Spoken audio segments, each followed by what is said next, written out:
Give us $30,000 as a gift for our new home. If you can't pay, just go back home, old hag. That's what my daughter-in-law said at the entrance when my husband and I arrived to celebrate my son's new house. At that moment, memories of past events flashed through my mind like a slideshow. This daughter-in-law is hopeless. I genuinely thought so from the bottom of my heart.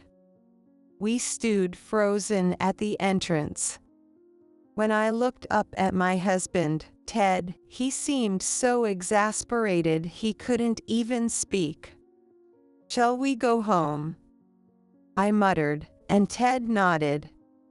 As we walked away, my daughter-in-law laughed triumphantly at our retreating figures. She'll realize that her laughter is short-lived soon enough. My name is Susan Matthews, and I'm a 63-year-old housewife. Until I retired at 60, I worked as an office clerk at a nearby church. Now, I teach pottery, a practice I've continued since my youth, at home. My husband, Ted, took early retirement from his company and now teaches local gardening classes, a hobby he picked up. We both turned our passions into our jobs. You could say we live a carefree and comfortable life. We have only one child, our son. Our only son, Jack, has been exceptionally smart since childhood, often called a prodigy. Neither Ted nor I have high academic backgrounds. Ted's late father was a university professor, so we think Jack's intelligence might be inherited from him. It was common for us to be flustered by Jack's challenging questions. Since childhood, Jack had firmly declared, "I will become a doctor." True to his word, he effortlessly achieved his dream. To be honest, sending Jack to medical school was expensive, and there were times when we really had to pinch pennies.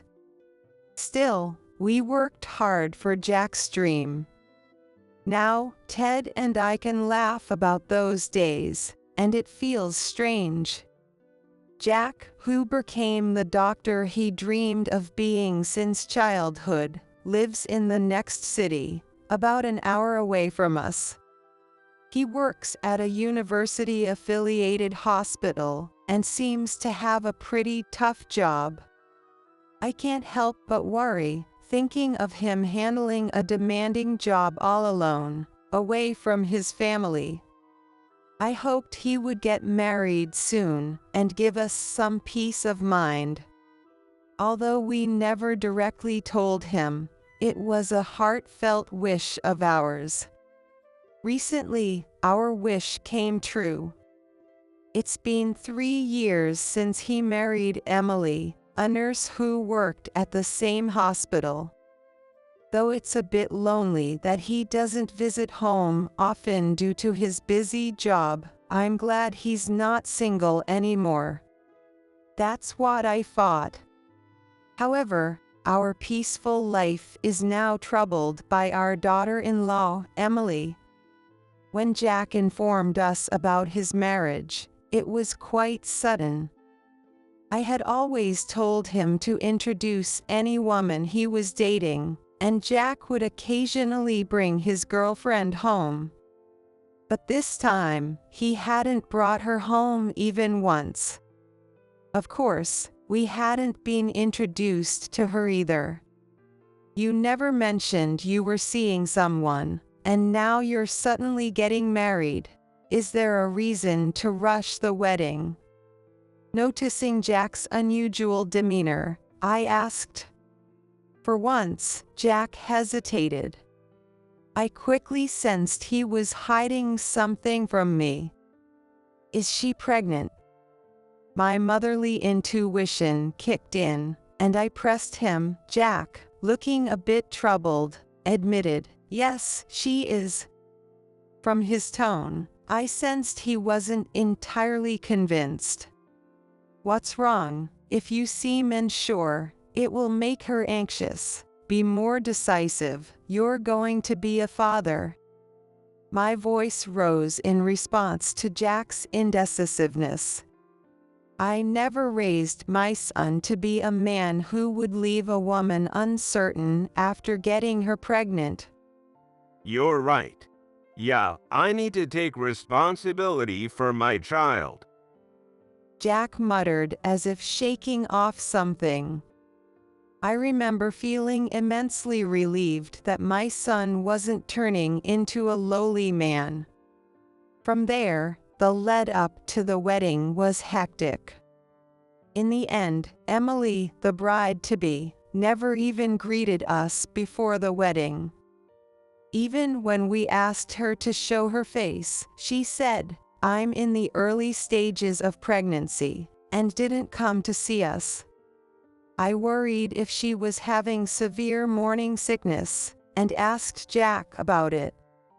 But Jack's response was, "She's perfectly fine."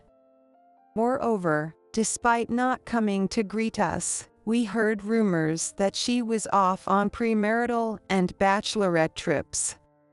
The thought of Emily becoming Jack's wife gave me a sense of foreboding. Ultimately, my husband and I met Emily on the wedding day. She greeted us with a bright, friendly smile, but there was no apology for not having greeted us earlier. She didn't even introduce us to her parents. Was she just being rude or what? Feeling exasperated, I nudged Jack, and we somehow managed to greet her parents. Even then, another incident that rubbed me the wrong way occurred. We had heard that both of Emily's parents were local government employees. Given their serious jobs, I imagined them to be respectable people, but my expectations were quickly dashed. "I'm sorry for the late introduction." When I apologized saying that, Emily's mother replied, "Yes, indeed." For a moment, I couldn't believe my ears. Ted also stiffened for a moment, clearly surprised. I gathered myself and asked about the baby. It was also Jack's responsibility that Emily became pregnant before the wedding. I had heard Emily was quitting her nursing job due to the pregnancy and marriage, and I felt a personal responsibility as Jack's mother. But the words from Emily's mother were shocking. Emily wasn't pregnant after all. She laughed and said it was a case of imagined pregnancy. I hadn't heard anything about that. In a panic, I confirmed with Jack, who also responded in surprise, "What?" This raised the suspicion that perhaps they knew it was a false pregnancy from the start. However, it was already the wedding day. Even if it was discovered now, it was too late. Jack sighed resignedly. I would have proposed sooner or later without such a lie. Jack's face darkened slightly at the thought of his marriage beginning with a lie. A little distance away, Emily was chatting happily with her friends. I overheard her boasting proudly to her friends, "I became a nurse to marry a doctor." She even said loudly, "It's a golden ticket, so I'll never have to worry about money." To blatantly say such things in a public place is just too vulgar. It's as if Jack's only worth is his money. It's beyond rude. Noticing my furrowed brow at Emily's words, Jack gave a slightly troubled smile. She has her cute moments, too.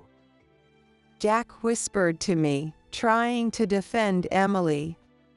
I could only think that she was taking advantage of his kindness. I sighed, realizing there were tough times ahead. After the wedding, I completely lost contact with Jack. Emily forced Jack to cancel his old phone, and apparently, he got a new number. Later, I found out that Emily had blocked my number on Jack's phone. She would check all of Jack's calls, and if she found out he was in touch with me, she would throw a hysterical fit. At first, Jack still tried to keep in touch. But after Emily caused such a scene that the police had to be called, Jack stopped contacting us altogether. From then on, any communication with Jack had to go through Emily. Emily continued to act in ways that slowly drove a wedge between me and Jack. She seemed to get along well with her own parents. Jack recalled how they always tagged along whenever they went out, making their early married life difficult. One such episode involved their honeymoon. They didn't go on a honeymoon right after the wedding. They postponed it because Emily claimed to be pregnant. After the wedding, Emily shamelessly admitted to Jack that it was a false pregnancy. Given that it was such a shock, maybe it was for the best that she told him after some time had passed. Jack told me that right after explaining she wasn't pregnant, Emily begged to go on a honeymoon. "Well, if she's not pregnant, you should go somewhere as a couple to celebrate your marriage. We'll cover the travel expenses as a wedding gift," I said, trying to cheer up a somewhat deflated Jack. A month later, the two went on their honeymoon. As promised, my husband and I paid for the trip as a wedding gift. By the way, there was no word of thanks from Emily for covering the travel expenses. I only found out after they returned that Emily's parents went on the trip with them. No wonder the travel costs Emily requested were so high. In our naivety, we ended up paying for Emily's parents' trip as well. We couldn't exactly ask for the money back, so we just had to swallow our pride and accept it. And we didn't even get any souvenirs. Jack had left everything to Emily, so he didn't realize we hadn't received any. He didn't know her parents were coming until they met at the airport. It was just one thing after another, and I couldn't bring myself to like Emily. We didn't openly fight, but we definitely avoided each other. 3 years passed without much contact, and there were no grandchildren either. One day, Jack called to tell me they had built a new home. He sneakily used his work phone to call me, which was endearing. When I asked for details, I learned the new house was a mansion. He told me it cost over $1 million, and I was stunned. As we included more and more of Emily's demands, the costs just kept rising. Jack said with a bit of a troubled look. He then invited us to come and see the new house, saying they were having a housewarming party. This was the first time since their wedding that we'd be visiting them, and I felt a bit excited. Emily's grandmother, whom I hadn't met, because she was hospitalized during the wedding, would also be there. I thought it would be a good opportunity to talk with her family. "All right, we'll come by," I replied, never imagining what would happen next. On the day of the housewarming, Ted and I stood outside the mansion, our mouths agape. We knew it was going to be big, but it was far beyond our expectations. We knew they had a good income. But still, this was something else. With trembling hands, I rang the doorbell, and Emily's voice came through the intercom. When Emily greeted us at the door, she looked a bit plumper than she did at the wedding. She must be taking it easy after quitting her demanding job. Her nails were long, perfectly manicured with gel polish.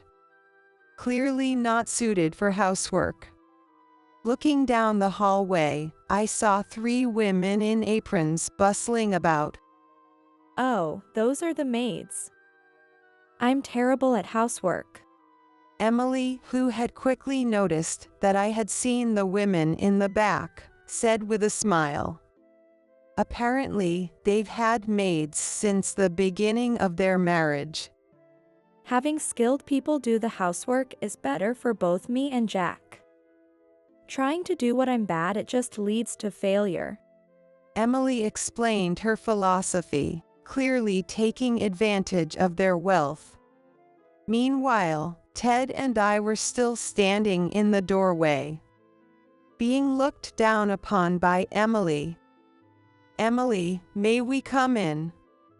I asked with a forced smile. Emily then said something unbelievable. If you want to come in, you need to give us a housewarming gift. The amount is $30,000. Emily said with a malicious grin. For a moment, I couldn't understand what she was saying. Seeing our confusion, Emily repeated impatiently. Give us $30,000 as a gift for our new home. If you can't pay, just go back home, old hag. Emily repeated mockingly, and I felt more exasperated than angry. I glanced at Ted, who was shaking his head with his eyes downcast. A gesture he made when he was utterly exasperated. I tugged on Ted's sleeve with a bitter smile. "Shall we go home?" Yeah. Hearing Ted's response, I glared at Emily. She didn't look intimidated at all. "We're leaving, but consider this the end of our relationship. We're cutting ties from now on." I said this and left the mansion. Emily had no idea what kind of chaos her actions would bring. I heard her laughing hysterically behind me. It was a wasted trip. I said to Ted in the car on the way back. "Really?" he replied. I felt a sticky kind of exhaustion, completely drained. I couldn't even see Jack's face. And that was the only regret. About 20 minutes into the drive, my phone rang. It was Emily. What more could she possibly want? I didn't want to answer, but I did anyway. "Hey, do you still need something?" I said coldly. I heard sniffling on the other end of the line, sobbing and hiccuping.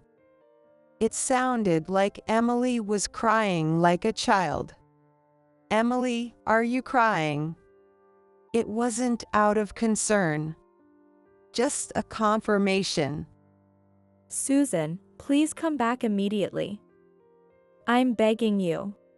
Her attitude had done a complete 180, and I instinctively pulled the phone away from my ear. Her pleading screams were more shocking than surprising.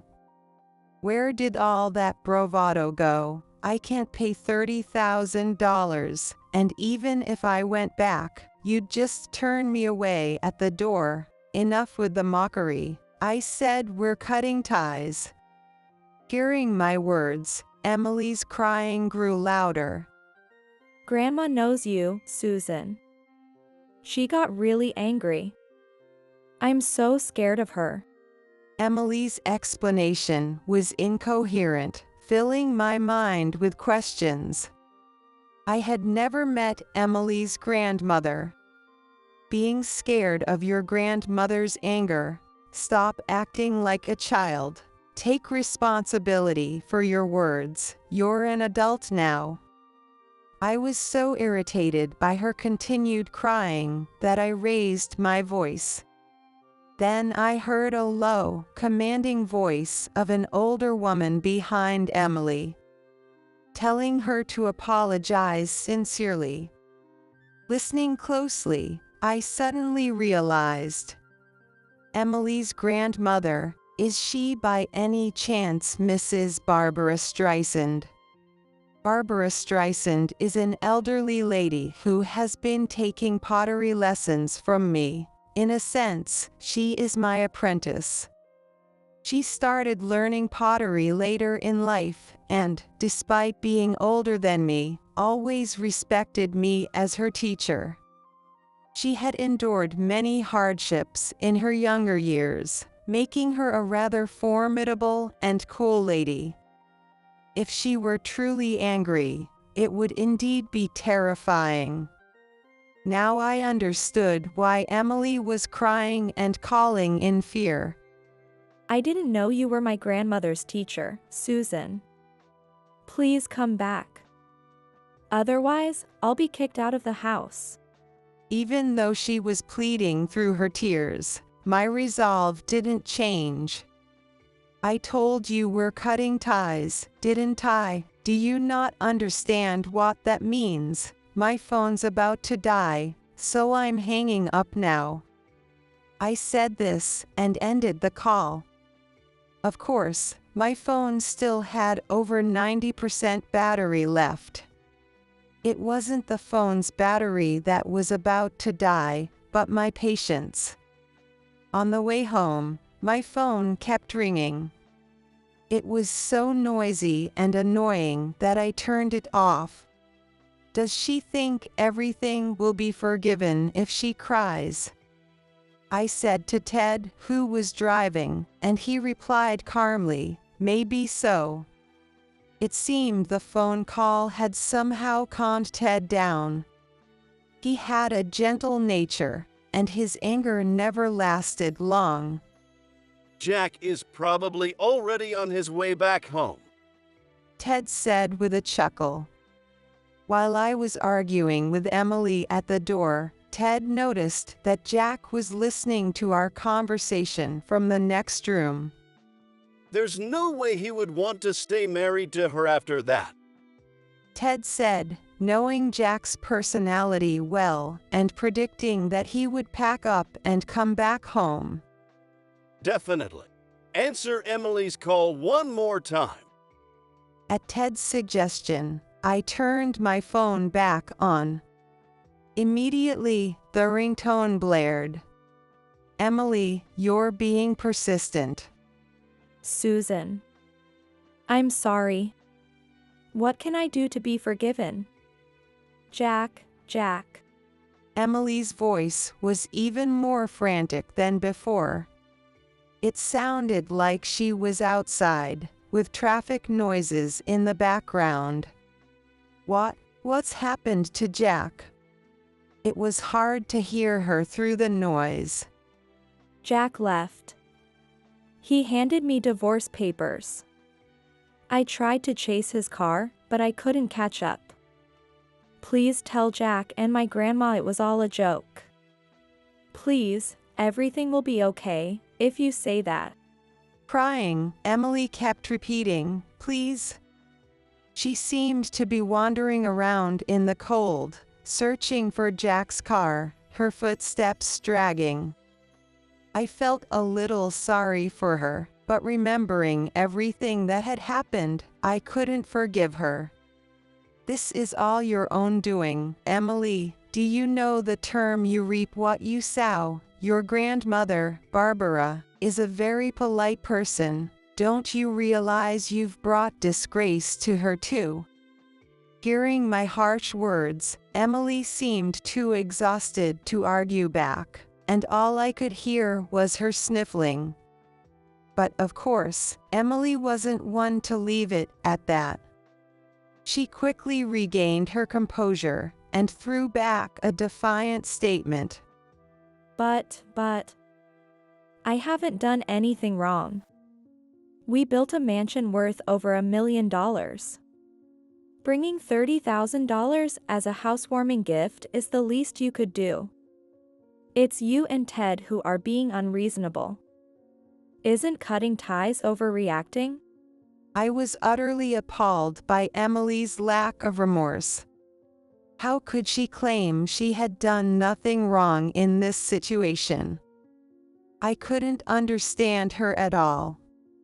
I'm certain I'll never truly understand Emily.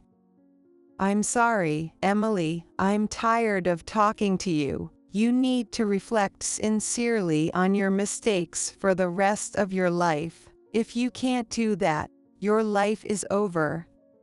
I said my final words to Emily, whom I would never speak to again, and hung up the call. As soon as I did, a wave of exhaustion washed over me.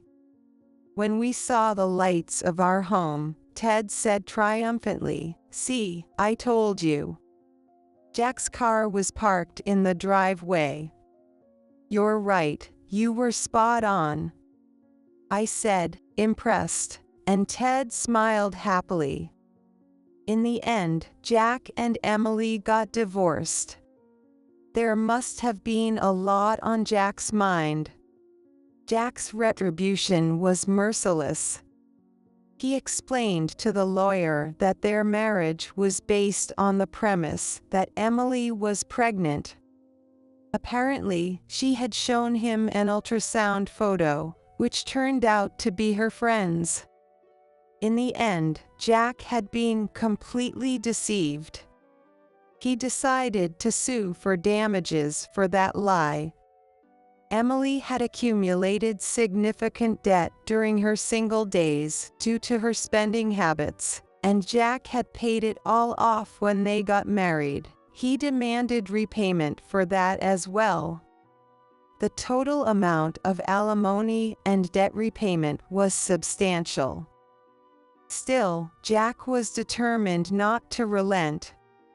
Moreover, Emily had secretly planned to have her parents move into the mansion with them. Her parents had even put their house up for sale in anticipation. The mansion was in Jack's name, and there was still a mortgage on it. Even if there were property division, Emily had no means to pay the monthly mortgage. Emily and her parents ended up homeless. It all started with Emily's lies. While you could say it was her own fault, the price she paid was too high. I heard that Emily and her parents moved into her grandmother Barbara's house and were living in a rented room. Barbara told me, "I'll straighten out my granddaughter's character." Under the strict guidance of Barbara, who is very particular about manners, Emily was likely receiving harsh training. To repay her debts, Emily had returned to working as a nurse. Due to the widespread bad rumors, she couldn't return to her old hospital and had to commute to an hour away by train. We sold our old, dilapidated house. Jack had invited us to live with him in the mansion. Renovating the mansion, which had been decorated entirely to Emily's taste, took some time, but the result was astonishing. To accommodate Ted's gardening hobby, Jack bought the adjacent land and created a large garden, telling us, "Make it your own." Ted and I were speechless with surprise. Jack even set up a pottery kiln for me. Jack said it was just filial piety, but I couldn't thank him enough. I imagine he will remarry someday. Until then, being able to live together again is what makes me the happiest. I want to cherish this unexpected happiness and nurture it.